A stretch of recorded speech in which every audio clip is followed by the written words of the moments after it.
आप सब के लिए हम प्रभु से कामना करते हैं, प्रार्थना करते हैं, आप सब सुखी रहें, आपका परिवार सुखी रहे, यही हमारा उद्देश्य है। जमुना तीर मथुरा में आपका स्वागत है। कभी अपने हृदय की बात राम जी के सामने रखते हुए, अपना दैन्य निवेदन करते हुए कहते हैं, हे पुरुषोत्तम श्री राम, मैं आपसे सत्य कहता हूं कि आपके चरणों की शरण ग्रहण करने के अतिरिक्त मेरा और कोई भी शरण नहीं है और कोई उद्देश्य नहीं है। अर्थात मैं तो केवल आपके चरणों के दास का भी दास हूं, मेरा और कोई भी आशय नहीं है। आपको छोड़कर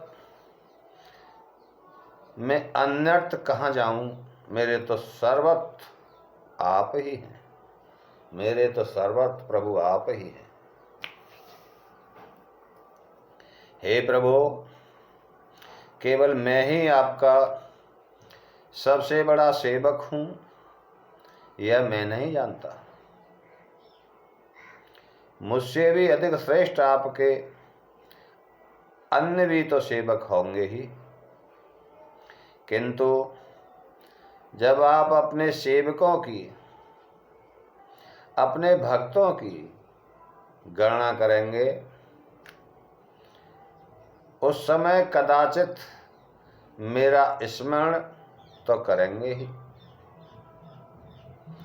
मेरा स्मरण करेंगे कि नहीं करेंगे यह मुझे नहीं मालूम। हे दीनानाथ, मेरी तो यही प्रार्थना है कि यदि आप उस समय मेरा भी स्मरण करेंगे तो मैं कृतार्थ हो जाऊंगा, धन्य हो जाऊंगा, कृतार्थ हो जाऊंगा। सत्यं वदामि पुरुषोत्तम ते पुरस्तात् नान्यद्भगवत् शरणं शरणं मदीयं त्वां तु स्वव्रतगणानावसरे कचि न मानं स्मृत्वा कृतात्यस्य वा न तन्न जाने। हे प्रभु, मैं आपके सिवा किसी को नहीं जानता। सूरज चंदा के बहुरूपों में प्रकाशित शोभाधाम, ओ मानस के अंतराल में बसने वाले तुझे प्रणाम, बसने वाले तुझे प्रणाम, बसने वाले तुझे प्रणाम। रामचरित राकेश कर सरिस सुखद सब काहू, सज्जन कमद चकोर चित हित विशेष बड़ लाहु। लखन सिया राम, जय जय राम, सियापति राम, जय जय राम। श्री राम जय राम। पुनः कहते हैं, हे प्रभु, पाषाण बनी गौतम की पत्नी अहिल्या पर जैसा आपका अनुग्रह हुआ, जैसा अनुग्रह गोह पर हुआ, अर्थात आपने ऐसे से जनों का भी उद्धार किया, वैसा ही अनुग्रह आप यदि हे रामचंद्र जी महाराज मुझ पर भी कर दें तो फिर मैं समझता हूँ कि तब पृथ्वी पर मेरे समान और कोई धन्यतम नहीं हो सकता। तात्पर्य यह है कि धन्यतम वही है, कृतकृत वही है जिस पर भगवान श्री राम जी की कृपा दृष्टि हो जाती है। बोलो सियापत रामचंद्र की जय। हे करुणा सिंधु, यद्यपि मैंने आपके पाद पद्मों की न तो उचित आराधना की है, आपके चरण कमलों की न तो उचित आराधना की है, और न मन से आपका नाम ही लिया है, फिर भी हे दीनानाथ, फिर भी हे दीनानाथ, आप तो सबका उद्धार करने वाले हैं ही, आप तो सबका उद्धार करने वाले हैं ही, करते ही हैं। तात्पर्य है कि केवल में अपने स्वामी की सेवा से आपका अभाव हो सकता है। सेवक की सेवा में लीनता तो होती है, किंतु आप तो सर्वतोभावेन सर्वज्ञ, कि आप मेरा निश्चित उद्धार करते हैं, आप मेरा निश्चित उद्धार करेंगे।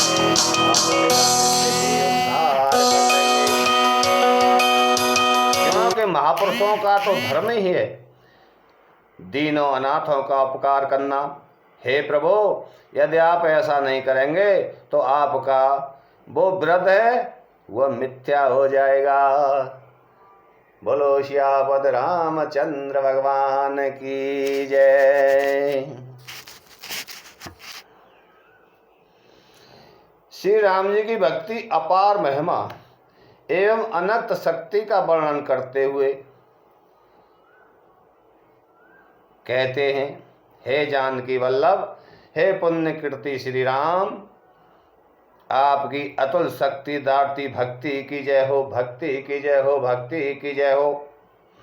आपका आश्रय ग्रहण कर बंदर भालू गीद आदि भी पुरुषार्थ के भागी हुए, पुरुषार्थ के भागी हुए, अर्थात उन्हें भी आपका साकेत लोक प्राप्त हुआ। भालू बंदरों को भी आपका साकेत लोक प्राप्त हो गया प्रभु, वे भी वैकुंठवासी बने। आपकी भक्ति यज्ञ तप आदि साधनों से भी दुर्लभ है, फिर मुझ जैसे दीनहीन के लिए वह कैसे सुलभ हो सकती है। बोलो सियापत रामचंद्र की जय, सियापत रामचंद्र की जय। सूरज चंदा के बहुरूपों में प्रकाशित शोभा धाम, ओ मानस के अंतराल में बसने वाले तुझे प्रणाम। श्री राम जय राम जय जय राम। भगवान शिव और मैया पार्वती वट वृक्ष के नीचे बैठे थे, तो मैया पार्वती ने कहा, प्रभु प्राणनाथ, आपने मंत्रों को कीले कर दिया है, कलयुग आ रहा है, कलयुग में मंत्र काम नहीं करेंगे, तो फिर इस संसार का उद्धार कैसे होगा। भगवान भोलेनाथ कहते हैं, सुनो देवी, मैंने श्रीमद् रामचरितमानस के सारे दोहा, सोटा, छंद और चौपाइयाँ को महाशक्ति प्रदान की है। इनका विधि विधान से जो उपयोग करेगा उसका सर्वत्र कल्याण होगा। एक बात और विद्वानों के मत के अनुसार हमने सुना है और उसे हमने आजमा के भी देखा है, आप भी आजमा के देखो। अमीर आप कितने होंगे ये हम नहीं कह सकते, लेकिन आप गरीब नहीं होंगे जीवन में ये हम जरूर कह सकते हैं राम जी की कृपा से। सुबह नित्य कर्म से फारिग होकर ब्रह्म मुहूर्त में रामायण की केवल 5 चौपाई, श्रीमद् रामचरितमानस की केवल 5 चौपाई का नित्यपति जो पाठ करता है वो कभी गरीब नहीं हो सकता, ऐसा विद्वानों का मत है और हम भी ऐसा ही कहते हैं।